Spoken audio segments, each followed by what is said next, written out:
9 రాత్రుల పండుగ మనందరిలోనూ ఒక కొత్త ఉత్సాహం, ఒక కొత్త శక్తి నింపే సమయమిది. ఈ నవరాత్రులలో మొదటి రోజు మనం పూజించే అమ్మవారి రూపం శైలపుత్రి. అసలు ఎవరి శైలపుత్రి? ఆమె కథ ఏంటి? పర్వతరాజు కుమార్తెగా ఆమెను ఎందుకు పిలుస్తారు?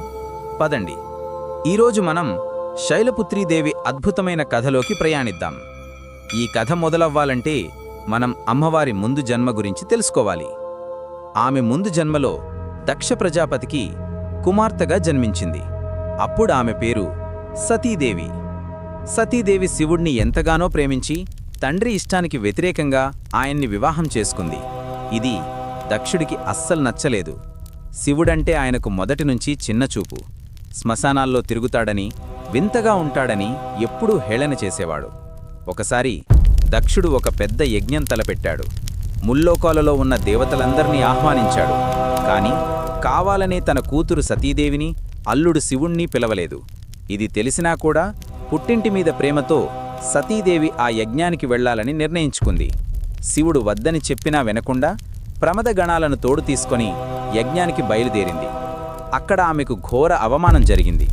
దక్షుడు అందరి ముందు శివుణ్ణి దారుణంగా నిందించాడు. తన భర్తకు జరిగిన అవమానాన్ని సతీదేవి తట్టుకోలేకపోయింది. ఆత్మాభిమానం దెబ్బతిన్న ఆమె తన తండ్రి ఇచ్చిన ఈ శరీరాన్ని వదిలేయాలని నిర్ణయించుకుంది. వెంటనే యోగాగ్నిని సృష్టించి అందులో తన శరీరాన్ని దహనం చేసుకుంది.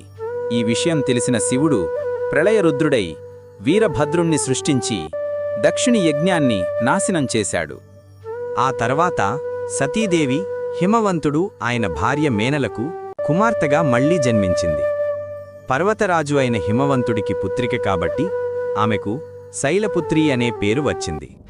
శైల అంటే పర్వతం, పుత్రి అంటే కుమార్తె. పర్వతంలాంటి స్థిరత్వానికి, ధైర్యానికి ఆమె ప్రతీక. అందుకే ఆమెను పూజిస్తే మన జీవితంలో కూడా ఒక స్థిరత్వం వస్తుందని నమ్ముతారు. శైలపుత్రిదేవి స్వరూపం చాలా ప్రశాంతంగా, శక్తివంతంగా ఉంటుంది. ఆమె వృషభాన్ని వాహనంగా చేసుకుని కుడి చేతిలో త్రిశూలాన్ని, ఎడమ చేతిలో కమలాన్ని ధరించి ఉంటుంది. ఆమె నుదుట అర్ధచంద్రుడు ప్రకాశిస్తూ ఉంటాడు. ఈ రూపం మనకు ఒక ముఖ్యమైన సందేశాన్ని ఇస్తుంది. వృషభం స్థిరత్వాన్ని సూచిస్తే, త్రిశూలం మనలోని 3 గుణాలైన సత్వ, రజో, తమో గుణాలను నియంత్రించే శక్తిని ఇస్తుంది. కమలం స్వచ్ఛతకు, నిర్మలత్వానికే చిహ్నం. నవరాత్రుల్లో మొదటి రోజు శైలపుత్రిని పూజించడం వెనక ఒక ప్రత్యేకత ఉంది. యోగశాస్త్రం ప్రకారం మన శరీరంలోని మూలాధార